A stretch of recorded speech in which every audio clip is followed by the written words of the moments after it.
Yeah, what a lovely car that is. Very, very unusual colour. Many, many minis here today supporting the Middlewich Transport Festival on day 1 of 2. A 1978 Lada 1500 ES estate. Well, that's an engine and a half, isn't it? Amazing little Oltcit. What a treat to see this.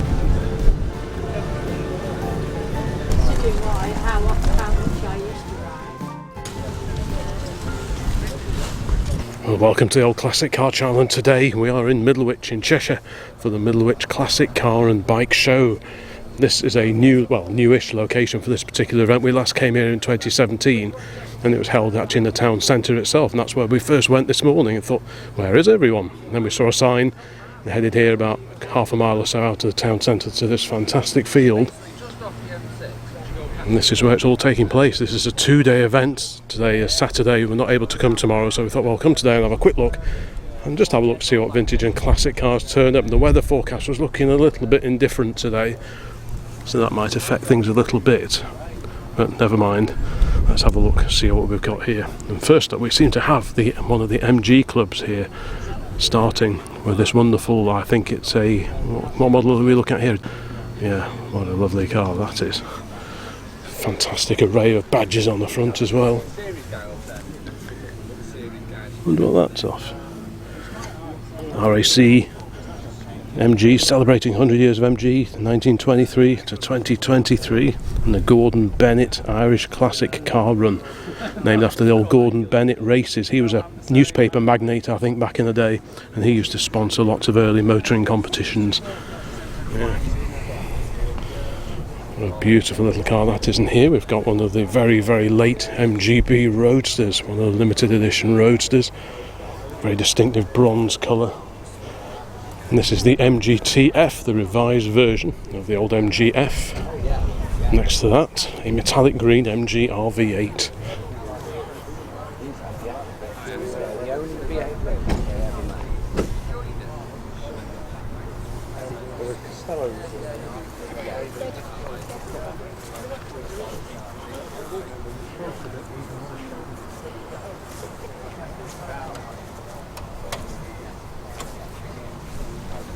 Look at this MGB GT in grey. That's not a colour you see these in very often. That's on an H plate, so about 1970 or thereabouts. What a beautiful interior that is. Yeah, very, very unusual colour. Left at factory at Abingdon in this colour, Grampian grey, 9th of May 1969. There we go. First registered 9th of October 69, hence the H suffix, because H ran from August 69 through to July 1970. There we go. Yeah. That's a very modern colour in many ways. Modern for today, and very unusual even then, I would have thought. And here we've got a bright red MGB Roadster, of course, on mini-light type wheels. Another Roadster on road style wheels. It's on a V plate, so it's quite a late example. It would have been a rubber bumper car at one time, but it's been converted to chrome bumpers, and the ride height lowered a little bit more to match the earlier cars because the rubber bumper cars were jacked up a little bit more on the suspension. There's the old familiar B-Series engine there, the 1800cc twin carburettor B-Series lump. Same as fitted to Dad's MGB GT. Sadly he's away this weekend at an air show of all things, so he's not able to come out and about this weekend. And on the end here, an MGB GT. I think we've found the Morris Minor stand. There's a beautiful Traveller there. A Tourer here, or convertible, on a C plate, so that'd be 1965 that one was registered. Very bonny, very bright looking little car.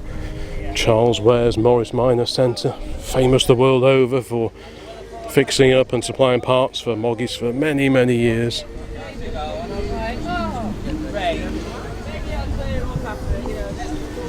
The Morris Minor 1000, that badge was applied to Morris Minors of 948cc and later 1098cc, but the badge stayed the same. It never changed to Morris 1100 because that was the ADO 16, a totally different car. This one's been somewhat modified, this Traveller here. Something funny going on with the grille. It's got one of those Perspex sun visors, which you don't see all that often.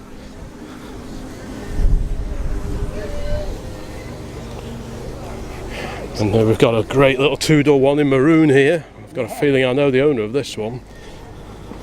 This one gets all over this. It's a very well-travelled Morris Minor, this one. Great looking little car, that is.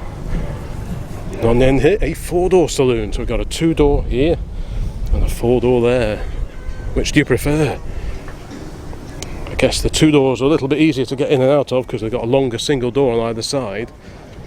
But proportion-wise, I do think I prefer the four doors. Let me know in the comments if you agree. I can hear a bit of music in the background. The Beach Boys are playing, so I'll have to try and talk over that so we don't infringe on any YouTube copyright rules. So let's keep moving, let's keep talking, and we'll carry on looking around the Middlewich Classic Car and Bike Show. And opposite the Morris Minors, we have the Volvo Owners Club. And we have got a fine array of classic Volvos here, headed by this. Looks like another Volvo Amazon, but this is a Volvo Amazon, a rare version. This is the 123 GT. This was a souped up version of the Amazon range. The 122S had twin carbs, but this also had twin carbs, but different cam. A few extra mods inside, including a little tacho mounted just on the top of the dash. I've had a few of these Amazons over the years. I never had a 123 GT. There we go. Top of the line 120 series, introduced in 1967, a sporting model in the Amazon lineup. Manual overdrive as standard, Hella spot lamps, unique GT steering wheel, Smith tacho, extra badging, etc, etc. 602 on the world registered, and only 27 GTs registered in the UK. Of those 27, there are only 5 white ones. There we go. Oh, what a bonny car that is, I like that. Another Amazon is definitely on the shortlist one day. I can well see me getting another one of these. We've had a few old Volvos, Amazons and PVs. We had a PV 444 and a 544 before that. And I could definitely see another one of these cars returning to the fold before too long. The four-door cars have the added advantage that the sills are galvanised all the way along from new by the factory. Whereas on the two-door cars, this bit of the sill is actually part of the wing, this bit here, and it wasn't galvanised. So on the two doors you always have to look for a bit of rot around the back end here, because they are a bit prone. The sill stops at the back edge of the door where you can see that seam. So this bit was galvanised, but that bit wasn't on the two doors. Oh, yeah. What a nice car that is.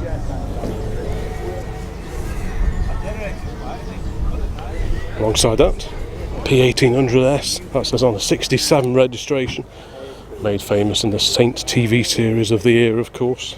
Then we've got a P1800 ES, bronze coloured ES. This one we've seen at many local classic car shows over the years.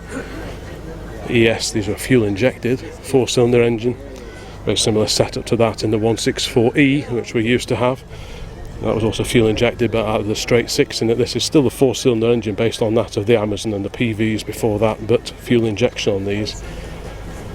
We've got another one here, very similar. This one's got a glass pop-up sunroof in it. We'll have a quick peek under the bonnet. And there is the fuel injection setup. So twin carbs on the 122S Amazons, but on these, fuel injection. Probably adds a bit to the power, but also adds a little bit to the complication, I would have thought. So yeah, a really lovely car. Very expensive to restore because you've got the front wings here, but look, there's no joints, there's no seams anywhere. All the seams were lead loaded over from new. So to fix up a rough one of those is not a cheap undertaking. Let's go around here. Again, you can see, normally you might expect to see a seam here or there, and another one up here where the wing comes across. But this would all be lead loaded over, and that makes these very expensive. It makes them very sleek. I mean, take the Volvo badges off and you know, if you didn't know your cars, you would never guess that this was a Volvo. Beautiful looking car. Really cool thing. And it just looks so great the way all this sort of flows around. It just runs down there and then runs around the front. It's a beautiful shape, but I don't think you'd want to buy a rough one.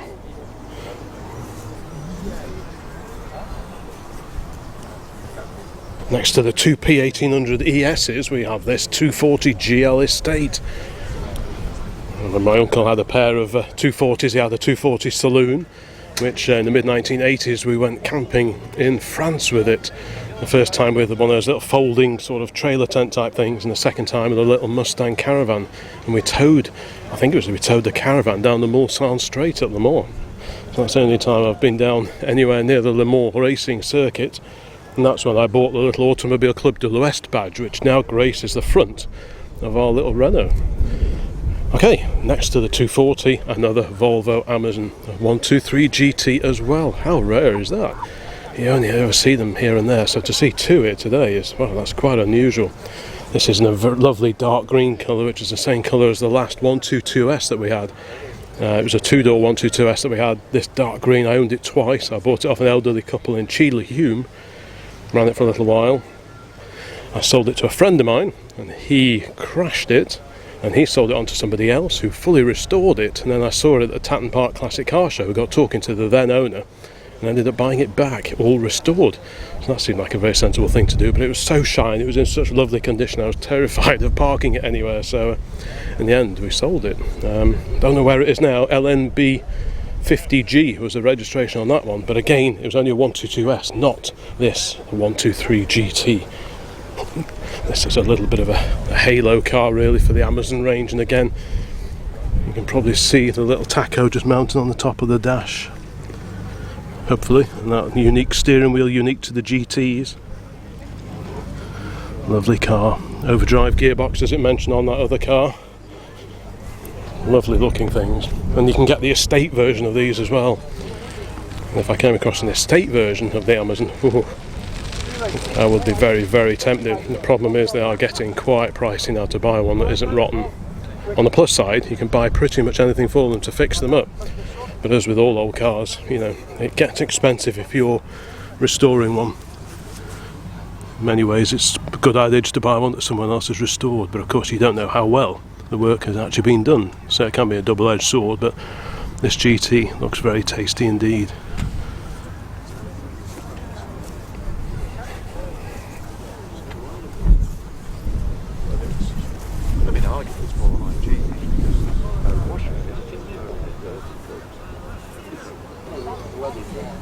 Look at this over here, a 145, the estate car version of the 144, and this one apparently has got a really interesting backstory. Yes, you can see the badge on the front wing there, the 145S, that means twin carburetors. Yeah, Dad used to have a 144S when I was a youth in the 1970s. And apparently this came from Kenya, and the gentleman that owns it has owned it for probably 50 odd years, I think. I don't remember them having these opening little side windows either. I think usually they just have a long window here, but this has got two windows, including an opening quarter window here, which is very unusual. I've never seen that before. EAK, someone just told me, is East Africa, Kenya, and it's on a V plate because that was the year, late about 1979 presumably, and it was actually shipped from Kenya to here. And in those days, DVLA used to register the car on the current, whatever the current registration letter was, in this case the V on the end there. Whereas obviously nowadays you would get an age-related plate, but in those days you would just get the plate for the current cars. A very substantial tow bar on this one. Proper Volvo one as well by the look of it. Never seen one of those before, but yeah. That is a really nice car. It's got 240 GLT wheels on this one. Proper Volvo mud flaps, of which we approve. But yeah, this window arrangement, I'm sure the regular 145s in this country didn't have that. So I might have to try and find out a little bit more about that. Proper Volvo tinted mirrors as well.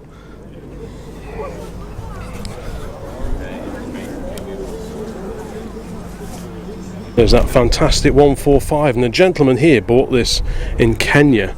And when was this? How long ago was this? About 1973. 1973, and you've had it ever since. And you obviously you liked it quite a lot to bring it back here. Yeah. So was this? So what's that about? In 79 was it? You brought it 80? I brought it back in 79. Right. But that's a 1980 registration. Is it? Right. Got you. Got you. And it's the S with the twin carburetors, isn't it? Twin turbo. Right, right. Do you remember what you paid for it in Kenya? Do you remember what the price was? back then? Not offhand now. No. So It wasn't what you'd pay now, though. No. So did you always have Volvos before that as well, No, or was it? no. So no. what made you go for this then? There was a car. I was at the end of one contract, Right. and there was a car, and I had a 1500 Beetle, and I sold it because I was coming home. Yeah. And there was a car that had been 145 that had been driven out from the UK, and I thought, well, that's when I end of my contract. I'll drive home. Yeah. So anyway, Just drive it home. I came home, and when I went back, the car was sold. Oh right. Yeah. So this one was in the showroom. Was it? So I picked this one up. Wow. 25,000 mile on the clock, just 2 years old. Was it? Yeah. Wow. Well, I guess you needed something fairly rugged over there, I guess. Some of the roads are rough, but Were they? some of them, Right. were not too bad. So were Volvos pretty popular over there? Yeah, Like yeah, Mercedes, I guess, were quite The popular. ones, the Beetle was the popular one. Was it? Yeah. Oh right. VW transport, the transporters, the combi buses. Oh yeah. For people going on safari. Oh right. So why were you not tempted just to buy another one of these when you got back here then, or did you just think better the devil you know? I'd spent too much money on this and looked after would it. And it was one way of getting some money out. Right. Yes, I guess so. Yeah. So I flew it home. You flew it home? Yeah. Oh right. You didn't put it in a boat then? No, flew it home. So who flew it then? Who was doing? Well, I can't remember the company at the time. Right. So it's just a cargo airline sort of thing, airline, right? That were bringing stuff out and taking stuff back to the UK. So Oh, it was just wow. arranged. So the end of my contract, I drove the car to the airport, Yeah. left it on the runway, went round to the passenger. Yeah, I flew home to Heathrow. Parents picked me up in Heathrow and went to Gatwick, picked it up and drove it home. Brilliant. Yeah. So I guess it's quite a relief to see it in one piece back at this side, wasn't it? There was a couple of scratches down one side, but it was minor. Yeah. Wow. And you've had it ever since. So you've never been tempted to replace it, or? Why? Exactly. Indeed. So it gets regular use still, does it? Regular loose, summer only at the moment. Yeah. Avoid the salt. Yeah. But there's shields underneath all the wheel arches, so it protects it. But Right. there's no point in taking it out in the winter. No. And it's got to be a rare car. I was just talking about those rear windows, those rear side windows. So that was a feature of all the early 145s then. Yeah, 145. Up until they changed the front I end. think it was about 1972. Was it? They changed the front and put the solid ones in. Yeah, and then the later ones again had the bigger bumpers on, didn't they? And they went to the sort of the plastic grille and quite chunky bumpers on the later sort of 140s, didn't they? Yeah.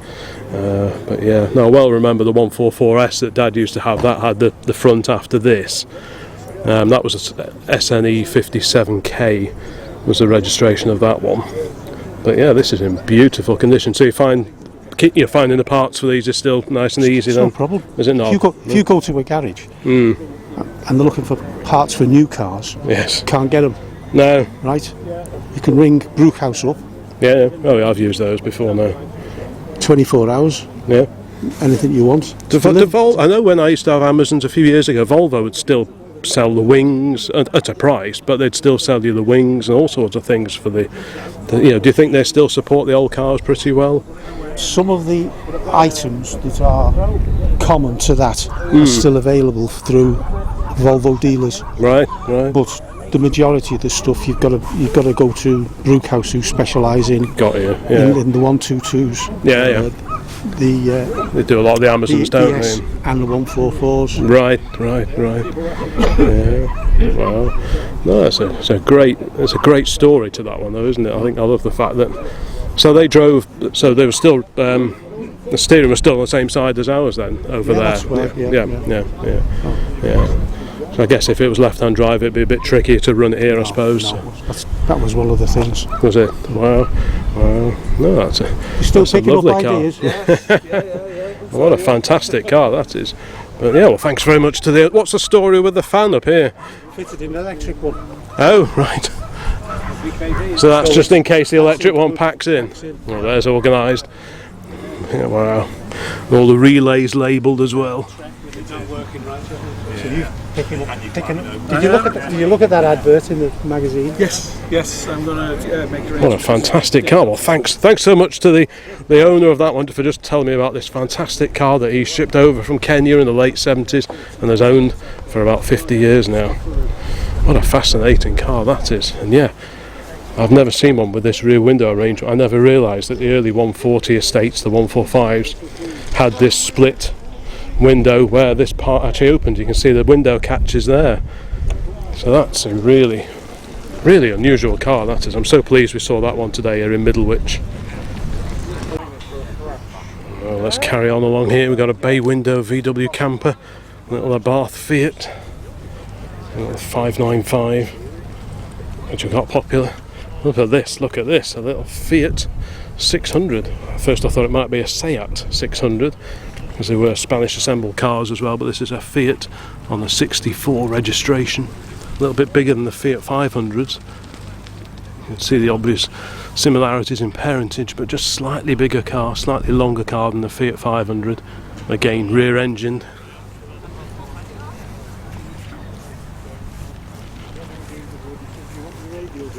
So we took the outside the radio and it's been the radio match the car.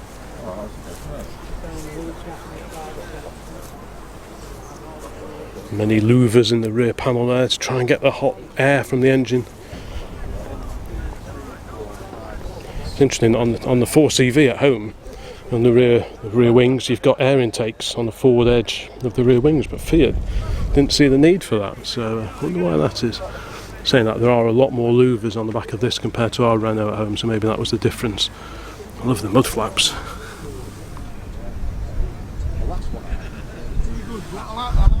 Very bonny little car, nice little badging as well.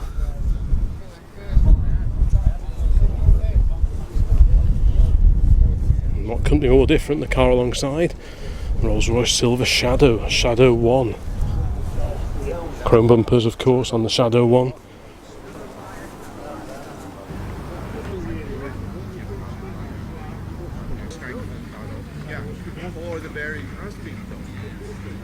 Many minis here today supporting the Middlewich Transport Festival on day 1 of 2. These two, the saloon and the van, I think we've seen these before somewhere. Very modified one there. Beautifully original Mark III Mini here, the first of the minis to have the hidden door hinges and wind-up windows of course.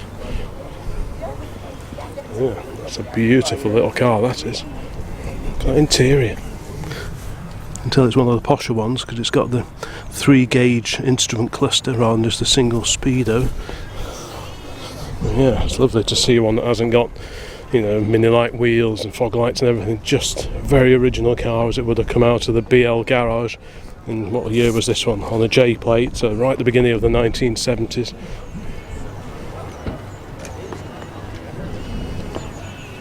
It's amazing how they fitted everything in. The A-series engine, but unlike the Morris Minor, mounted transversely. Now on top of the gearbox, they shared the gearbox oil and the engine oil, which is a very different installation compared to say the Morris Minor or the Austin A35. Radiator off to the side there. Distributor right on the front of the engine behind the radiator grille. Perfect for getting covered in water on a rainy day and cutting out. Mini Studio 2, one of many limited editions that were around in sort of late 1980s, early 1990s. This one, I've seen this somewhere before very recently I think. And here the Mini Clubman, a revised, restyled version of the Mini for the 1970s. Slightly longer front, slightly improved engine accessibility beneath that bonnet. I think the idea was originally this would replace the classic curvy Mini, but that never happened. The classic Mini continued and the Clubman was discontinued after several years, but they were popular, these, the saloons and the estates with a Clubman front, a little bit more practical than the original car, but many people I think still prefer the curvy Minis. Right, and what do we have over the way here? The M6 Junction 16 Motoring Club. Let's have a quick look along this row. Well, let's carry on. There's some serious looking clouds blowing over. So at the beginning of this row we have a Rover, one of the Rover Metros, the Tahiti limited edition no less. My mum used to have a Metro, one of the early ones. It was on a W registration, I think, so about 1980, 81, something like that. Yeah, this is a fair bit later. Next to that, beautiful powder blue MGB Roadster. Very bonny car. It's a lovely colour, that is. 1964. So a couple of years or so into MGB production by the time this one was built. Another Morris Minor. This one looks a bit modified, a two-door Minor. No, that's not there. So this is a Morris 1000. So it's got the one-piece screen. It's still got the clap hand wipers from the old split screen Morris Minors. So they sort of go, that one goes like that, and the other one goes like that. And it's still got semaphore indicators. Oh, you see this one, do you, when you're waiting for your bus? Well, I'm on my bus as well. Lovely original number plate. Yeah. So what make of these? Blue Mells? Can't quite see, but yeah, probably Blue Mells. Lovely letters. So the wings have been blended in, haven't they? They've been faired in. And quite a few mods. Not sure. Maybe it's just lower at the front, I think. That's probably what we're seeing. Okay. Yeah, a few mods on this one. I'm guessing maybe a slightly updated engine, perhaps. Certainly got updated seats. So I wonder if it's still got the standard engine or whether it's got the 1275, perhaps, something like that. Looks like fun. Well, if you've seen any of the crew heritage videos that we've done over the last couple of years or so, you might remember us featuring this fantastic Lada estate, a 1978 Lada 1500 ES estate. A bit of blurb there, a bit of history on Ladas and how the design was originally a Fiat design, the 124. And this car is a top of the range ES estate. Wow. Yeah, what a groovy car that is.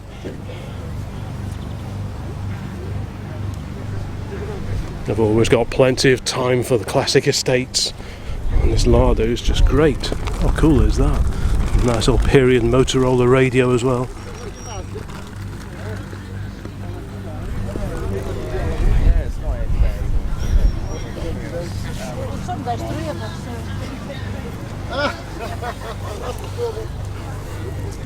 Lovely green colour and a lovely vinyl roof, the brown vinyl roof as well, and being the ES, this was quite an upmarket one.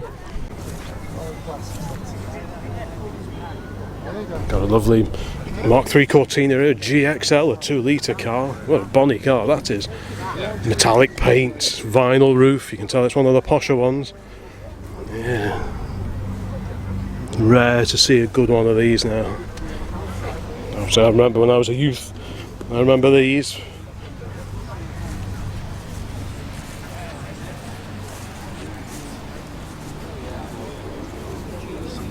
But they don't survive in great numbers now. But the saloons or the estates, did they do an estate version of the GXL, I wonder?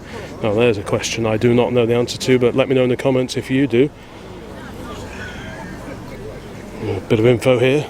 Always good to see. Registered 8th of August 1971. Tawny brown metallic, 59,000 miles.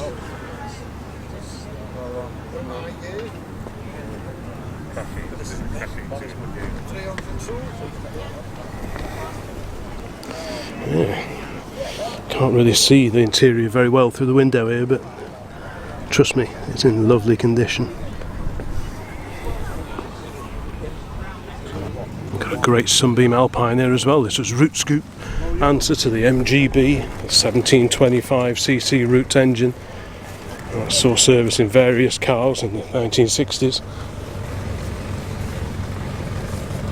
This is one of the later cars with the slightly smaller fins. The early ones had much more pronounced fins on the back, but as the 1960s rolled on and fins slowly began to fall out of favour, so Roots Group trimmed back the fins just a little bit. Still very pronounced, but not quite as pronounced as on the earlier cars. Yeah, handsome car. Late-ish, yeah. A few water jumble stands here today as well. And look at this wonderful little Morris van. Great little van this one is. Electrical rewinds and supplies, based in Stoke-on-Trent.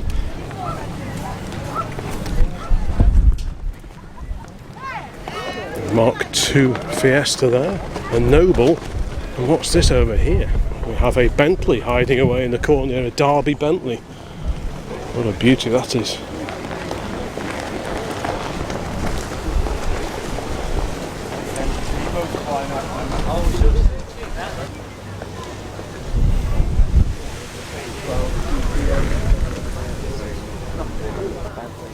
Beautiful, beautiful car, of course, from the era of Bentley, when you would order the chassis and the running gear of your choice, and then you would appoint your chosen coach builder to body it for you. In this case, Park Ward bodied this particular car.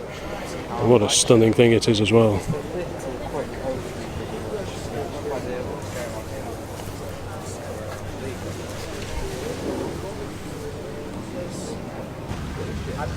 be honest, I've probably rather fantastic.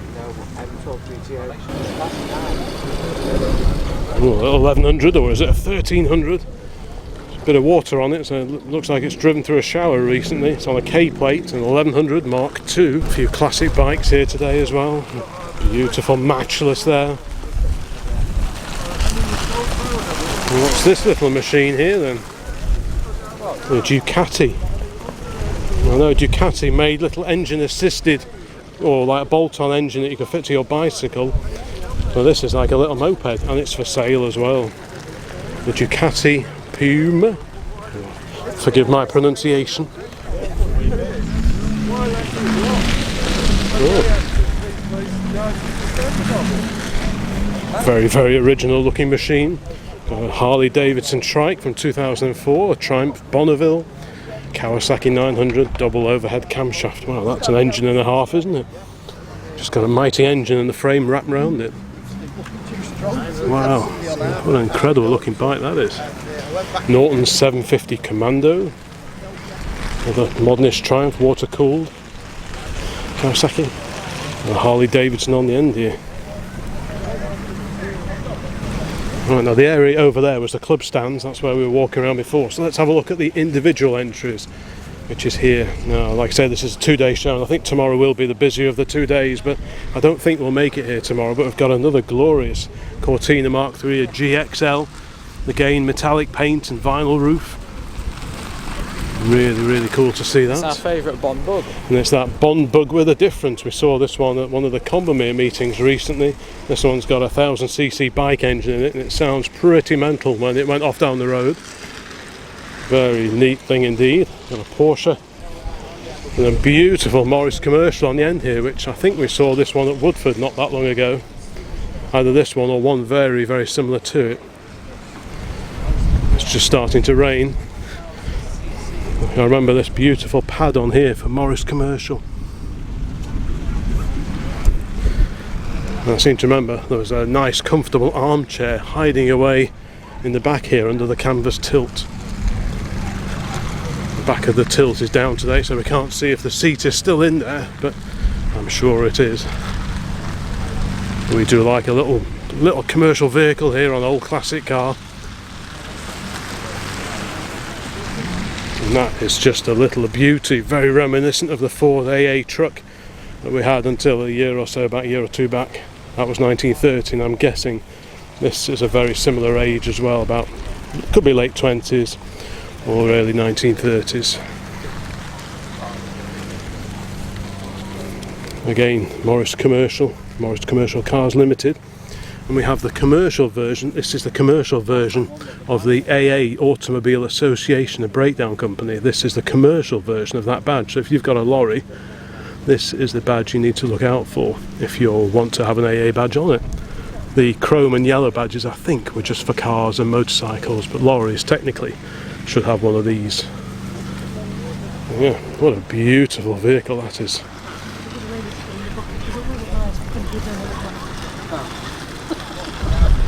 Well, this Elisa's got the right idea. It comes with its matching gazebo in the same colours. Wow, that's planning on a grand scale. Although what you would carry it in, I suppose you could carry it, fold it down, and it would fit in there, I guess, if you took the roof off. But yeah, that's really organised. I'm very impressed with that setup. Okay, a bit of rain in the air, so let's scoot along down here. We've got an immaculate Capri Laser on a D registration to about 1986. That's a local Northwest registration, TU. Well, kit car here. If it's the one I'm thinking of, this one with a Daimler 250 grille on it. This is actually based on a Triumph GT6 chassis. So at some point in that GT6's history, the body was thrown away and replaced with this roadster type body. Okay, and here we've got an 81 Mercedes. I think it's a 230e. It says on the little thing in the windscreen. These are really resilient cars. These are great cars. I was only looking at one of these advertised for sale yesterday thinking, that would be a very usable car. And the estate versions as well, those are popular too, so I could definitely be tempted with one of those one day. Again, a super usable, practical classic. Another Capri here, really nicely turned out Capri. Got an MG TF, we saw the later TF, the MGF based TF before, and this is the original TF of the 1950s. This one's these were built from 54 to 55, it says on the information sheet in the window here. There you go, there's the full blurb.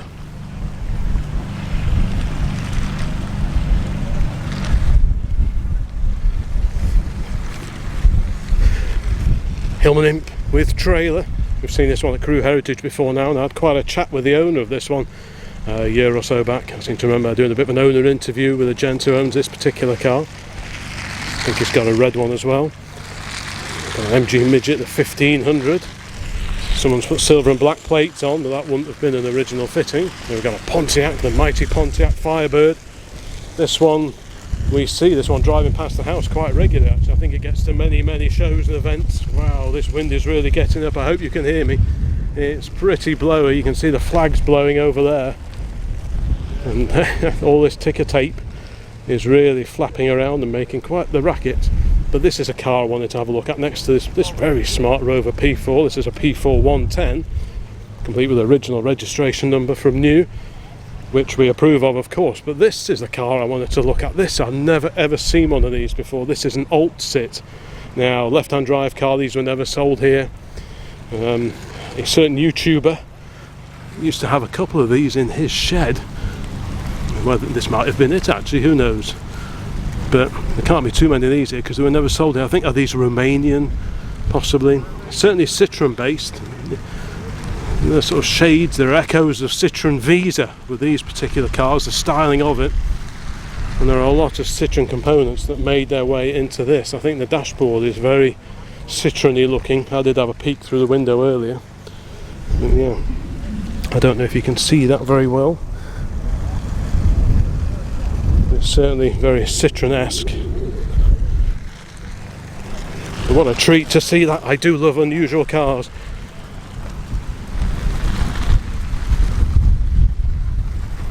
It's very windy. You can hear the racket from these, like I say, this ticker tape stuff blowing around. Surprisingly noisy, but yeah, the Oltcit Club 11RL. There we go. Budapest.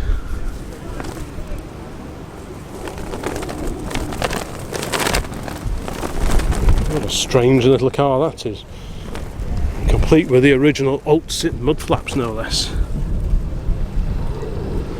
The devil is in the detail. Yeah, what an interesting little car that is.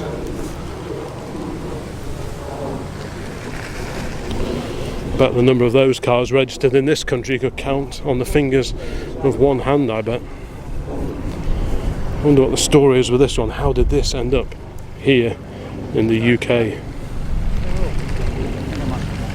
What a great little car that is. Love that.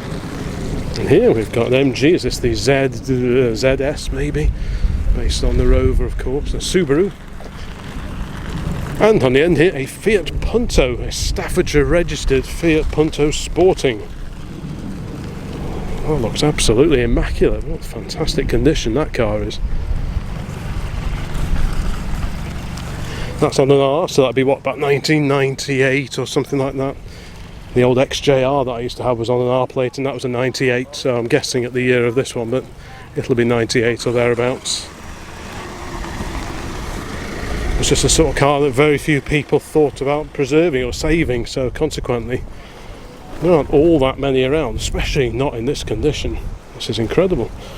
Love the old dealer details there on the plates.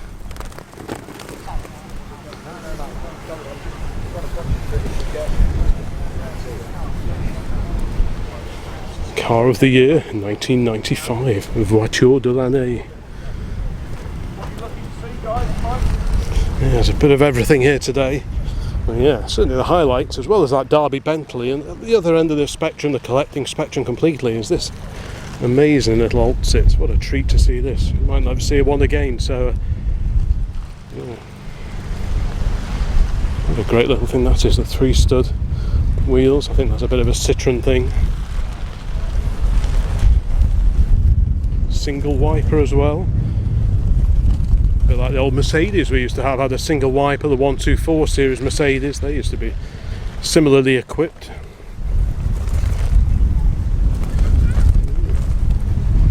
Wow, it's getting pretty windy. Heavens above. Here's that little 1100 we saw driving in before. 4-door ADO 16 on a K registration, and it is for sale. There you go. 1972 Aqua Austin 1100.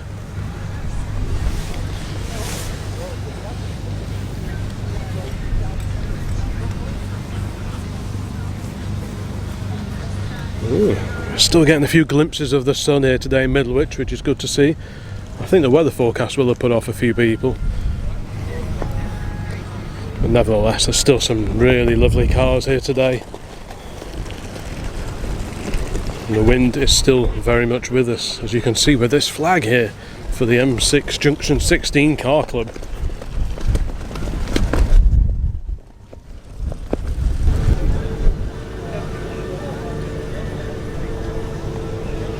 There's a very workmanlike Series 3 Land Rover here, complete with military trailer. Like that.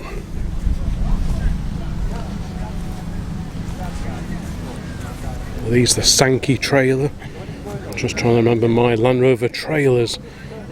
There are a few gaps in my knowledge base when it comes to this kind of thing.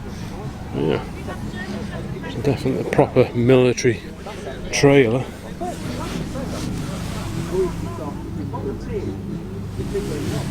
An old NATO hitch, not the conventional towing hitch.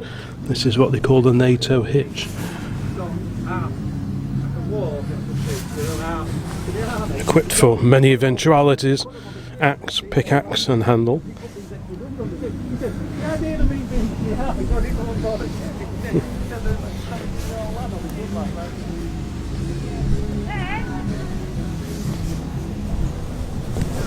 Of course, as a reminder that these are mainly aluminium bodied, although there is steel in them. The bulkhead is steel, so they will rust, and that's where you check for rust on the upper side, usually at the bottom of the pillar there. And the chassis, of course, they can go very, very rusty, especially on the Series 3s. I think someone was saying that quite often the 1s and the 2s perhaps last a little bit better than the 3s. Is that right? Am I right, or am I imagining that? I'm not quite sure, but it's often the case that earlier examples of a particular model, especially when they've been in production for decades, often the early ones tend to last a little bit better than the later ones. I'm sure that was the case with Morris Minors. I remember when we had a 52 Morris Minor MM, and the last of the MMs, the story was that oftentimes they'd often be a lot better underneath compared to the later cars of the 60s and the beginning of the 1970s. Perhaps the metal was thinner or just better quality on the, maybe that was the difference between the early and the late cars. I don't quite know, but yeah, this Landy is very, very cool indeed. I like that a lot. We're just discussing which car we would take home. I think Harley's favourite so far is the P1800S. It's a very bonny cream example here, and I'm torn as well. I'm torn between that 145 Estate over there, the one that came in from Kenya all those years ago, or the two 123 GTs. The question is, which one will I go for? Would it be this one or the green one? I think my favourite car here today so far. I mean, the Derby Bentley was lovely as well, don't get me wrong. That was a beautiful car, but that's probably a bit beyond my pocket. But in terms of the vaguely achievable, vaguely realistic purchase, this will probably be the car that I would take home today. What do you reckon, Hal? So I've said you were going for the P1800S. I mean, it'd be the Bentley, but obviously. Well, the Bentley, yes. I'd take a fair bit of saving up. Yeah, I mean, in terms of sort of vaguely realistic. I mean, I really purchases. like that. Yeah. I probably prefer the P1800, but that might go into the unrealistic pile. They might be getting a bit that way now. Yeah, so it'd be this. Yeah. Although I really like that Morris commercial. Oh, yeah, that is over nice. there. Yeah. I'd That's forgotten about that nice one. I'd forgotten about that one as Would you well. prefer that than that then? This is more usable, I think. Oh, definitely. Yeah, I think as with a sensible hat on, I agree. think it would be this. I think it would be that this. one is definitely the best. There's a very interesting combination here. A somewhat modified Disco, a Discovery, Land Rover Discovery, which looks pretty distinctive.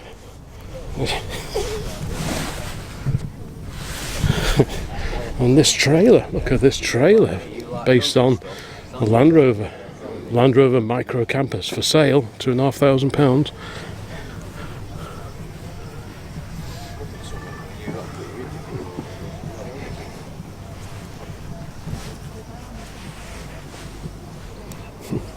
Hello?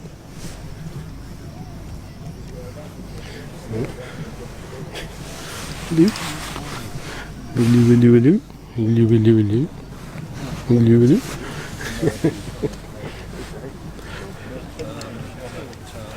Yeah, this is a pretty groovy looking machine. Also looks like it's done out for camping as well. I wonder what chassis that's based on.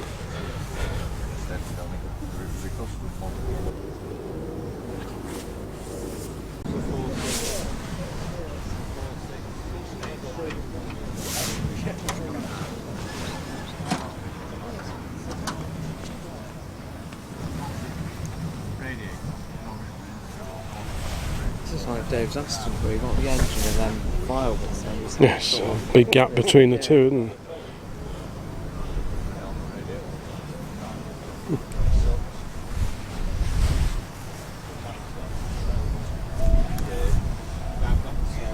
Almost missed these. Are loads of child-sized cycles, little miniature penny farthings.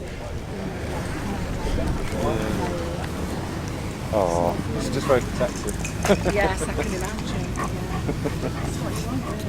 Look at that. Proper bone shaker.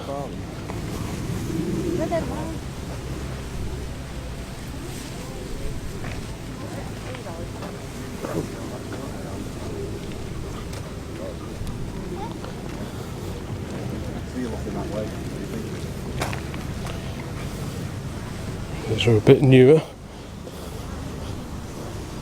Ooh, some proper little cycles here. This reminds me a bit of a Rally Mayflower. I had my first ever bicycle. Yeah.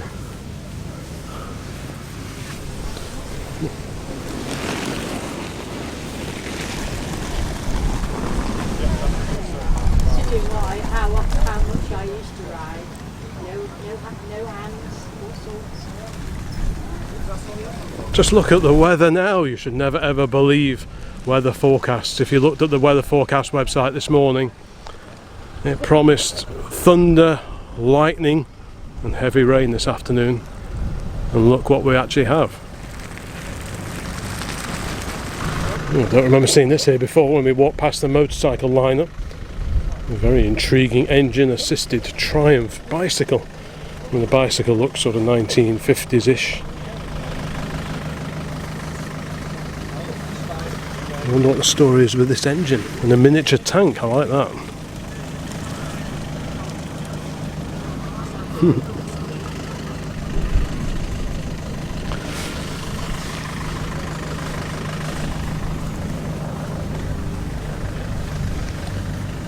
There's no maker's name on the engine. The engine doesn't look that old.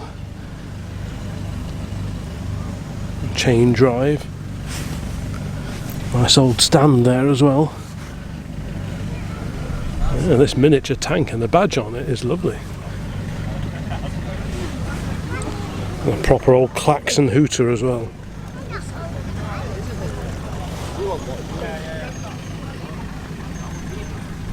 Well, we've had a quick route around the Auto Jumble area. What do we find?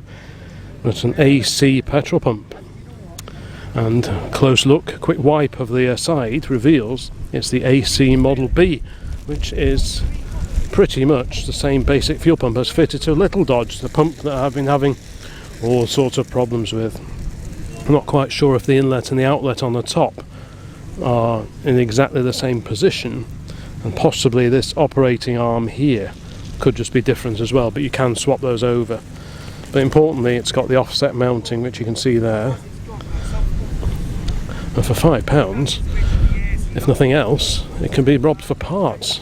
You've got the glass filter bowl there and various innards and bits and bobs inside, so yeah, that'll definitely be going in the shelf along with the many other bits of old Dodge fuel pump or AC fuel pump that we've got back at base. So that was definitely worth a find. And I also found this, which is a lovely pre-war mirror. I do like these old mirrors. They just look fantastic in the interior of a nice pre-war car like the Talbot that we used to have. That would have looked just perfect in that. Many cars had nice curvy mirrors like this to match the curve of the rear window, so when you peer in your rear view mirror, in your curvy rear view mirror, the shape of that matches the shape of the rear window that you see in the mirror. So that's just a lovely old thing, lovely old plate on there as well, showing a bit of age, but on a nice oily ragger that would just look perfect. So for a couple of pounds, that's definitely coming home with us. There's that stag that came in just now. Harley's recording a quick video for his car traction channel, and I think we will probably wind things up now. There's that beautiful Morris on the end here. Bangers and cash. Yeah, Bangers and Cash, this featured on the TV series only fairly recently. Harley thought we'd seen it somewhere before. We saw this one at Woodford as well not very long ago at the Avro Heritage Museum, so yeah, this one certainly gets around a little bit. Anyway, I think that's it for today's visit to the Middlewich Classic Car Show. We'll be back on again tomorrow. What the weather will do, who knows? Whether we'll be here or not, who knows? We probably won't be. I think I'm probably going to be somewhere else tomorrow. But thanks so much for watching this particular video. Please check out the rest of the channel. And all being well, we'll get a car booked in for this event next year. Thanks very much for watching, and bye for now.